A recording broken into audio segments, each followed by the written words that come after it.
Okay, so picture this. Mm-hmm. You're like 3 years into running your dream business, Right. right? Things are going great. Yeah. And then, bam, Oh, no. total legal curveball. Oh. It could be anything, really. Right. Customer incident, Yeah. contract dispute, whatever it is. Yeah. You're suddenly staring down a lawsuit Right. that could totally derail everything. I see. And that's why today Mm-hmm. we are diving deep Okay. into something that I think every business owner Yeah. needs to understand. Mm-hmm. But honestly, not a lot of people enjoy talking about Right. liability protection. It's one of those things that I think people put off. Totally. Yeah. Looks like the to-do list for later. Yeah. When things calm down. Right. Honestly, being proactive about it Totally. is way less stressful For sure. than dealing with it Oh, yeah. when something goes wrong. Absolutely. Mm-hmm. And we've got some interesting stuff to dig into today. Okay. We've got notes from a recent MBA seminar on business liability, Mm-hmm. a syllabus from a continuing legal education course. Oh, wow. You know, CLE. Right. And we even have this cool visual guide Oh, is that that somebody put together. the one with the dragon guarding the treasure chest? That's the one. Nice. You know me. Gotta love a good visual. Always got to have my visuals. Sure. So we're going to take all of this stuff Okay. and try to distill it down Yeah, to advice that any business owner can use I like it. no matter what. Love that. The first thing that kind of struck me Yeah. is how much this CLE syllabus Yeah. dives into legal negligence. Right. It's way more common It is. than people realize. Absolutely. Would you say that's right? Oh, yeah. I Yeah. mean, it's not always about like Right. intentional wrongdoing. Yeah. A lot of times it's just Yeah. these tiny little oversights Yeah. that just snowball Yeah. into huge problems. Just got to creep up on you. Totally. It's like Yeah. one loose brick Right. in a foundation. Right.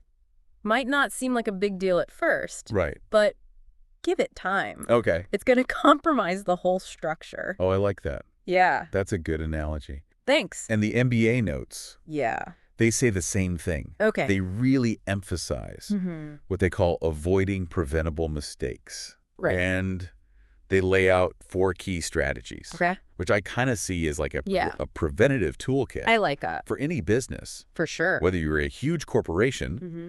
or, you know, just a one-person show. Right. And those 4 things are Yeah. policies, training, audits, and documentation. Gotcha. So let's start with the first one, Okay. policies. Mm-hmm. What kind of policies should business owners be thinking about? That is a great question. And honestly, Mm, a lot of people think, right. oh, policies. Yeah. Those are for huge companies. Right. Not for me. Right. But that's not true at all. Really? Even if you're a solopreneur Okay. working from your pouch, Mm-hmm. you can benefit from having clear written policies. And Yeah. I know we just talked about it, but Right. this is where that dragon guarding the treasure chest is perfect. Okay. I'm intrigued. Think of your policies, like Right. Yeah. the rules for who can access the treasure Mm-hmm. and how they can interact with it. That's- You know what I mean? Give me an example. Okay, so say you run an online store. Okay. You've got to have a clear social media policy Okay. that lays out exactly Yeah. how your employees should and shouldn't Okay. engage online for the business. Interest. That protects your brand's reputation. Makes sense. And it covers you Right. if an employee says something Right. they shouldn't Oh, that's a good point. while they're representing you online. Wow. Right. So it's not just about having any old policies. That's gotta be. It's about Yeah. policies that are specific Right. to your business Okay. and the unique risks that you face. That makes a lot of sense. Yeah. So you really do have to. You have to analyze everything you do, Right. find those vulnerabilities, Okay. and then create policies Right. that directly address them. To protect yourself. Exactly. And that leads perfectly Yeah, to the man. next tool in the toolkit, Okay. training, Oh, yeah. which I'm guessing goes hand in hand with policies. Well, 100%. Right. You- Yeah. You can have the best policies in the world, Okay. but if your team doesn't know about them Right. or how to follow them, Right. they're useless. It's true. Training brings those policies to life, Right. makes Yeah. them actionable. You know, Yeah. make sure everybody's on the same page. So what does good training even look like? So Is it enough to just like hand somebody a stack of papers Right. and be like, good luck? No. Okay, good. Definitely not. Geez, I was going to say. The most effective training has to be engaging, Okay. interactive, and it's got to be tailored Yeah, to all the different ways people learn best. that's a good point. So think like workshops, Mhm. online modules, Right. maybe even some role-playing. And just Get people involved. with the fun. Right. Yeah. But you know what I think? What's that? A lot of businesses miss the mark Okay. because they treat training Mhm. like it's a one-time thing. Right. Oh, we did training. Right. We're good now. But it shouldn't be like that. Okay. It's got to be this ongoing process. Oh, interesting. Right. I like that. It's like fire drills. Okay. You don't just practice once and then forget about it. Right, right. No, you have to like actually know what to do. Exactly. You need refreshers Okay. to keep those policies Yeah. top of mind so that if something happens, Right. everybody knows what to do. You just react Yes, exactly. instead of having to like think about it. Exactly. That's a really good point. You know, because Right. it's so easy to And let it's- those things slide. Yeah, when you're busy running a business. Exactly. Right. But a little upfront effort Right. can prevent so many problems later. So true. And it's not even just about Yeah. the legal risks, Okay. which are huge, Mhm. but it's also about creating a company culture What do you mean? where everyone's aware Okay. of the rules and they take responsibility. Interesting. You know, I like that. it's good for everybody. It's like you're all on the same team. Exactly. That makes sense. So we've got policies and training covered, Right. which feel very foundational. Yeah. What about those other two things? Okay.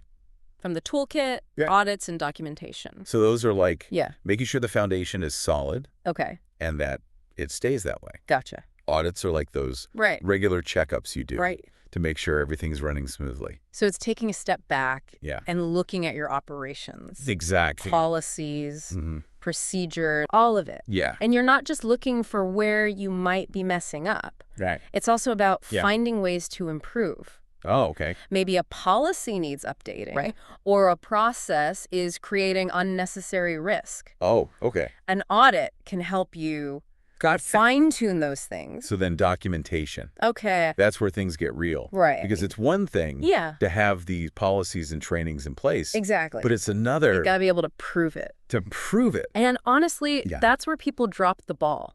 Really? They think, oh, yeah, I talked to my team about that, or I'm sure I filed that somewhere. Yeah. But when it comes to legal stuff, Okay. assumptions don't hold up in court. Right.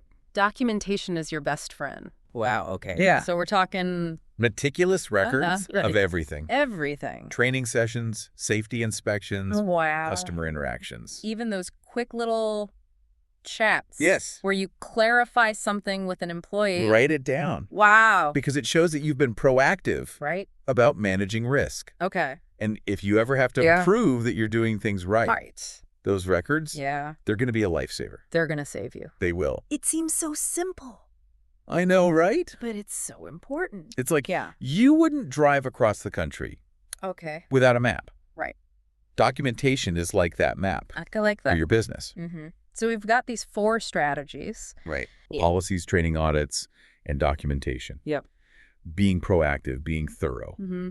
creating that culture. Yes. But I kind of want to shift gears a little bit Okay. and talk about Yeah. the structural parts Okay. of liability protection. Got it.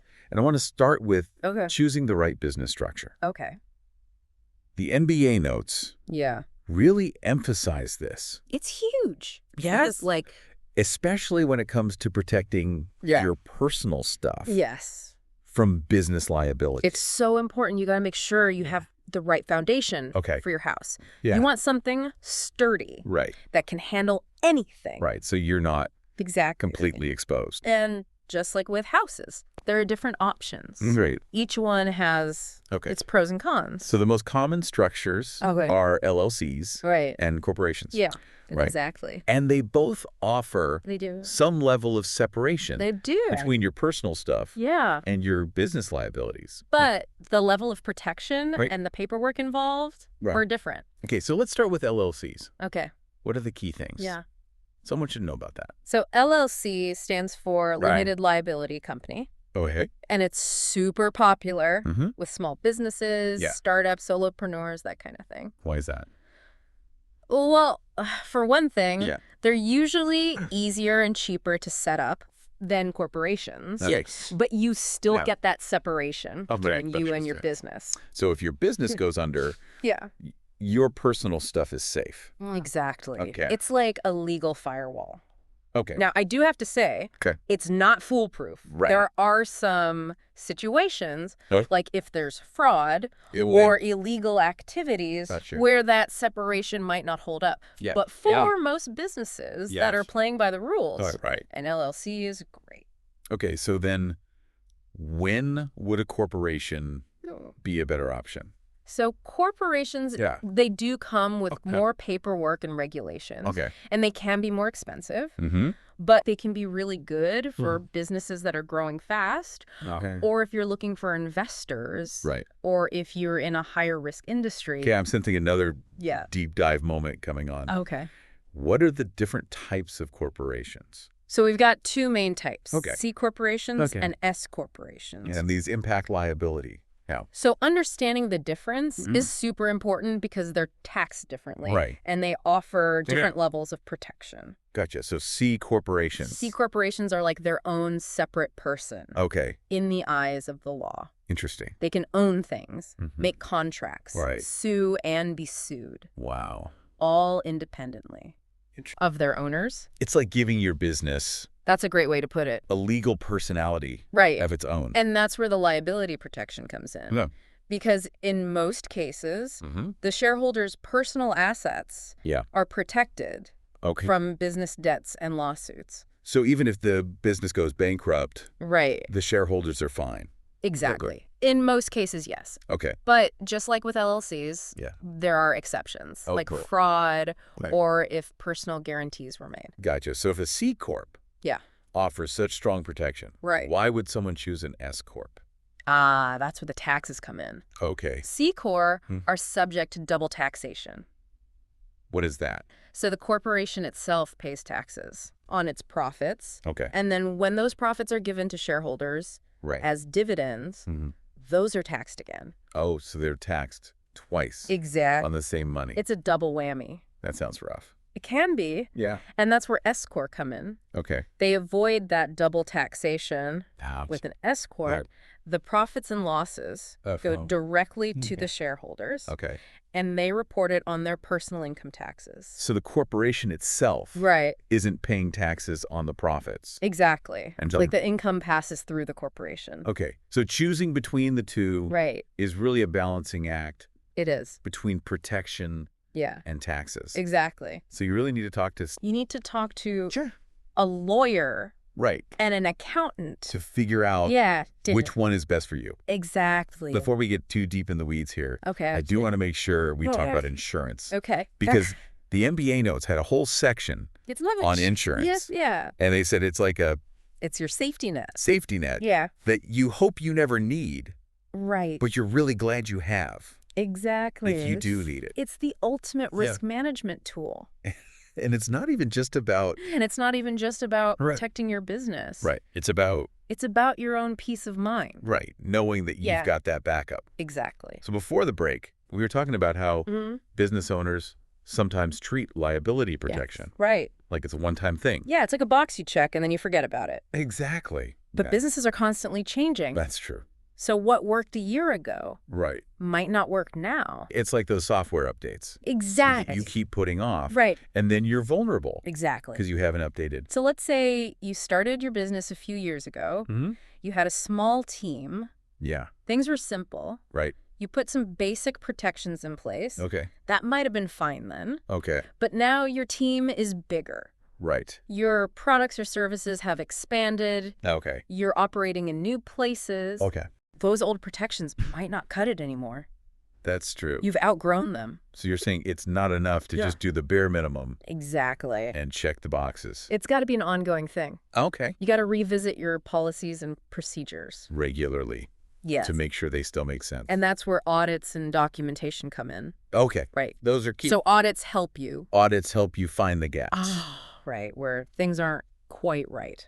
Exactly. And documentation. Documentation is proof. Proof that you're doing things right in case you ever need to show someone. Exactly. It's like a safety net. Yeah. That grows and changes along with your business. I like that. Me too. And the good news is, when you approach it this way, it's not as overwhelming. Okay, good. You don't have to do everything at once. Just make small improvements over time. So it's more manageable. Exactly. Like building good habits. Exactly. Little by little. It becomes second nature. I like that. Yeah. So for our listeners Yeah. who want to be more proactive, Okay. what's one thing they can do? Set a reminder. Okay. In your calendar. Okay. Every few months or once a year to review everything. Okay. Gather your team. Look at your policies. Yeah. Do a mini audit. Okay. See where you need to improve. Like a checkup. Exactly. For your business. I love it. Me too. And you know what?